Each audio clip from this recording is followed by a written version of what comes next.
Hello everyone. By the end of this video, you should be able to 1. Explain the wave-particle duality of matter and the relevant theories and experiments that led to it. Specifically, the de Broglie wavelength and electron diffraction. 2. Apply de Broglie's equation to find the wavelength of an electron. Before we discuss de Broglie's wavelength, let us discuss the limitations or drawbacks of the Bohr's model of atom. Pause the video here and think about any limitations of Bohr's atomic theory. That is there anything that his model could not explain?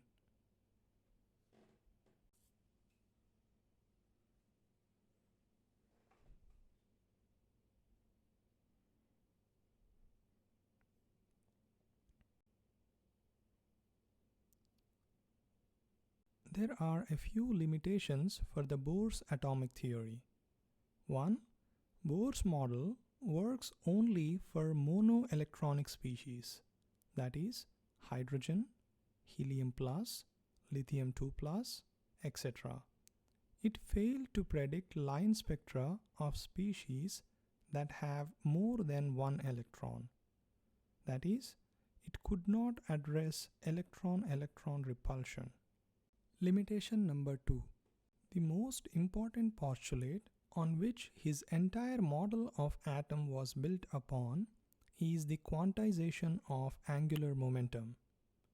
This was also the most puzzling postulate because he did not provide any reason for why the electron can only revolve in those orbits in which the angular momentum of the electron should have specific values that are integral multiples of n over 2 pi. 3. As we will see in the next model of atom, the Bohr's atomic theory does not provide an accurate depiction of electrons' location inside the atom. A French physicist, Louis de Broglie, solved the puzzle of quantization of angular momentum in the year 1923. De Broglie suggested that if waves can behave as particles under some circumstances, then perhaps particles can behave as waves under some circumstances. This is so counterintuitive. What de Broglie is saying is, the moving objects that we see every day, for example, a football kicked into a goalpost or a Land Cruiser traveling at 100 miles per hour, have wave-like properties associated with them. But we know from observation that these objects do not travel in the form of waves. De Broglie used equations from Planck's quantum theory and Einstein's mass-energy equivalence to derive a relation between the wavelength of an object and its velocity. According to Planck's quantum theory, E is equals to h nu, and Einstein's mass-energy equivalence relation is E is equals to mc squared. If we combine these two equations, we get h nu is equals to mc squared. We know that the frequency, wavelength, and speed of an electromagnetic radiation are related by the formula nu times lambda is equals to c. If we rearrange this equation, we get nu is equals to c over lambda. Plugging the value of nu, that is frequency, in the above equation, we get hc over lambda is equal to mc squared. One c on the both sides get cancelled, and after doing the math, we get a simplified equation lambda is equals to h over mc or h over p, where lambda is the wavelength of the photon, h is the Planck's constant, m is the mass of the photon, c is velocity of the photon, and p is the momentum of the photon, which is equals to mass times its velocity. More generally, the equation can be applied to any moving particle with momentum p. Lambda is equals to h over mv or h over p, where lambda is wavelength of that particle, m is the mass, and v is the velocity of the particle, and h is the Planck's constant. As we can see, the de Broglie's formula elegantly describes the dual nature of matter, with lambda, which is the characteristic of a wave on one side of the equation, and momentum, which is the characteristic of a particle on the other side of the equation. Overall, according to de Broglie, we can say that the matter has dual nature, that is, it can behave both as particles and waves. If we take a closer look at the formula, it says that the wavelength of a particle is inversely proportional to its mass. This means the heavier a moving particle is, the smaller will be its wavelength. For example, if we have an electron and a proton moving at the same velocity, we know that the proton is much heavier than the electron. Therefore, the wavelength of the proton will be shorter than that of the wavelength of electron. Similarly, the wavelength is inversely proportional to a particle's velocity. That is, the faster a particle moves, the smaller is its wavelength. For example, if we have two identical footballs traveling at different velocities, the one traveling with greater velocity has lower wavelength. In 1927, Davison and Germer conducted an experiment that confirmed the de Broglie's hypothesis, that is, moving objects such as electrons have a wave associated with them. We have learned earlier that one of the important characteristics of a wave is that they show diffraction. Davison and Germer directed a beam of electrons at a nickel crystal, and they observed a diffraction pattern which is similar to that of the diffraction pattern seen from X-rays. As we can see, the bright rings are formed when the electron waves are in phase and undergo constructive interference, and dark rings are formed when the electron waves are out of phase and undergo destructive interference. This result verified de Broglie's relationship for electrons, that is, electrons which were considered as particles have wave-like nature associated with them. A model of this experiment can be seen from the links that are attached below. Let us now do some example problems. Let us first calculate the de Broglie wavelength of a macroscopic object such as football. Lionel Messi's free kick speed is 30.0 meters per second. What is the wavelength associated with the football if it weighs 0.40 kg? According to de Broglie, lambda is equals to h over mv or h over p, where lambda is the wavelength of the particle, m is the mass, and v is the velocity of the particle, and h is Planck's constant. In the given problem, the velocity of the football and the mass of the football is given, and the Planck's constant is known to you.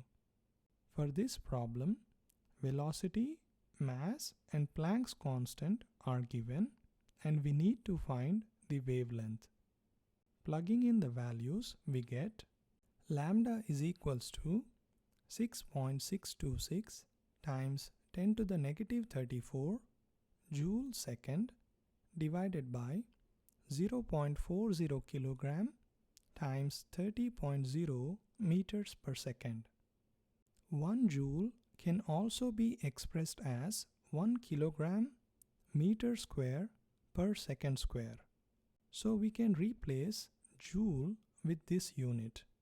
Second get cancelled. Another second inverse and second inverse get cancelled. A meter and a meter get cancelled. So the leftover units are meters. If you do the math, we get lambda is equals to 5.5 times 10 to the negative 35 meters. If you write its numerical value, it is 0.00 and you have 34 zeros like that, followed by 5 meters. As you can see, this is an extremely small number. Specifically in the context of the size of the football, that it cannot be observed at all. This is the reason why the objects that we interact with in our daily life, that is, the macroscopic objects, do not show wave-like properties. The macroscopic objects, therefore, has only particulate nature associated with them. We will now calculate the de Broglie wavelength of a subatomic particle such as electron. The question is, find the de Broglie wavelength of an electron with a speed of 1.00 times 10 to the 6 meters per second. The mass of electron is a constant and is usually given to you. 9.11 times 10 to the negative 31 kilograms. And h, the Planck's constant, is 6.626 times 10 to the negative 34 kg meter square per second. De Broglie wavelength lambda is equal to h over mv. Plugging in the values, we get 6.626 times 10 to the negative 34 kg meter square per second divided by 9.11 times 10 to the negative 31 kg, which is the mass of electron, times the velocity of electron, which is 1.00 times 10 to the 6 meter per second. Kilogram and kilogram gets cancelled. Meter gets cancelled. Second inverse and second inverse get cancelled. If you do the math, we get 7.27 times 10 to the negative 10 meters. The radius of an atom can range approximately from 30 picometers to 300 picometers. In the context of its surroundings, the wavelength of a subatomic particle, such as electron, is quite significant. Therefore, we cannot neglect the wave-like properties of electrons. Overall, we can say that the macroscopic objects like footballs, cars, etc. behave predominantly as particles, since the wavelength associated with these objects is so small relative to the size of these objects that it is not observed at all. On the other hand, microscopic objects like electrons and protons behave both as particles and waves, since the wave associated with these particles is considerable in the context of the size of the atoms. So, we have established that moving particles such as electrons have wave-like properties. But how does this explain quantization of angular momentum? That is, why the electrons can only revolve in orbits with specific radius, where the angular momentum is a multiple of n over 2 pi. We will see that in the next slide. So far, we have seen several different examples of electromagnetic waves, such as visible light, radio waves, X-rays, etc. These waves can travel long distances. However, there are some waves that are restricted to a specific region. Let's take an example. Imagine you take a guitar and pluck one of its string. Because both the ends of the string are fixed, a wave that starts at one end goes to the other end and reflects back to the first end and reflects again, and so on until the wave dies off. When a string is plucked, several different wavelengths get excited. Some wavelengths, upon reflection, interfere with themselves destructively, and those waves die off. Some other wavelengths, which have nodes at the end, interfere constructively and form waves that look stationary. These waves are usually referred to as transverse standing waves. The standing waves have an important characteristic, which is that they can only have certain specific wavelengths depending on the length of the string. Standing waves are formed when the length of the string is equal to 1/2 wavelength, 2/2 wavelengths, 3/2 wavelengths, or any integral number of half wavelengths. Waves with other wavelengths interfere with themselves destructively upon reflection and die off. That means only those waves where the integral number of half wavelengths is equal to the length of the string will survive, and all the other waves that do not satisfy this condition will die off.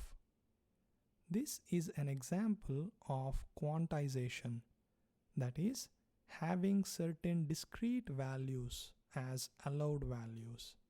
Here, the wavelengths can only have certain values where its half wavelength has to be an integral multiple of the total length of the string.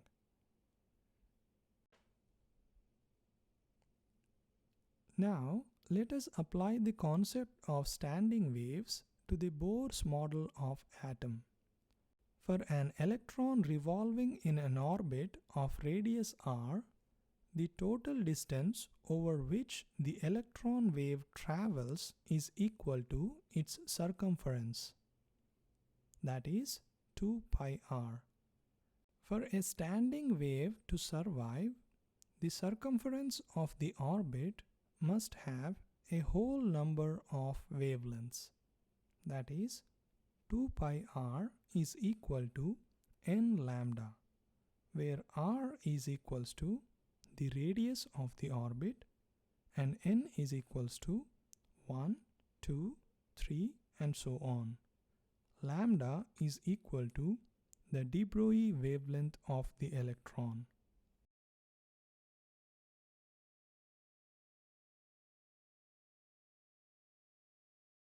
According to de Broglie, wavelength of an electron is related to its mass and velocity according to the following equation. Lambda is equal to h over mv. Combining these two equations, we get 2 pi r is equals to nh over mv. Rearranging this equation, we get angular momentum of an electron mvr is equals to nh over 2 pi. This is the condition for quantization of angular momentum, which was proposed by Niels Bohr. Therefore, the wave nature of electron and de Broglie's hypothesis provided support for having orbits with discrete values of radius and energy in a hydrogen atom.